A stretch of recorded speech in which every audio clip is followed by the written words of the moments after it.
দেখেন প্রথমে তো হচ্ছে বাংলাদেশ, আমি অলওয়েজ চিন্তা করি কেন উনি একটা এমন একটা খারাপ সময় যাচ্ছেন, চ্যাম্পিয়ন প্লেয়ার নো ডাউট। তো ওই জায়গায় আমি মনে করি লিটন দাসের এই রানটা as a captain, as a দল, ওর জন্য সব কিছু মিলে আমি পার্সোনালি ওর জন্য দোয়া করেছি আল্লাহ। কেন আমাদের তো প্লেয়ার কম, ওকে নিয়ে এত সমালোচনা হওয়াটা স্বাভাবিক, আর ওটা তাকে নিতেই হবে।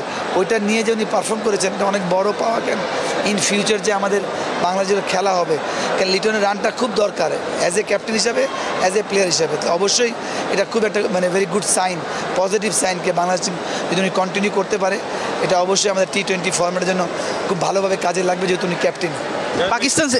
পাকিস্তান সিরিজের আগে শ্রীলঙ্কা সিরিজের লাস্ট T20টা কতখানি ইম্পর্টেন্ট? সিরিজ জিতলে পাকিস্তান সিরিজের জন্য আমরা মোরালি অনেক বুস্ট আপ হবো, কি মনে করছেন? দেখেন আমাদের বাংলাদেশ টিমের জন্য আমরা এখনও সবসময় বলি 2 নাম্বার 3 নাম্বার দল হয়নি, আমরা অলওয়েজ স্ট্রাগলিং দল।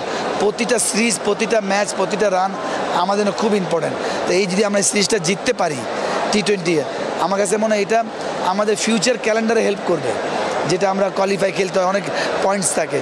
সেম অ্যাজ ওয়েল পাকিস্তানে আপনি যখন ভালো নোট করে যাবেন, যেহেতু নেগেটিভ যখন ভর করে সব জায়গায় নেগেটিভ হয়, তাহলে এই পজিটিভটাই পাকিস্তান টুরে অবশ্যই ভালো খেলবে।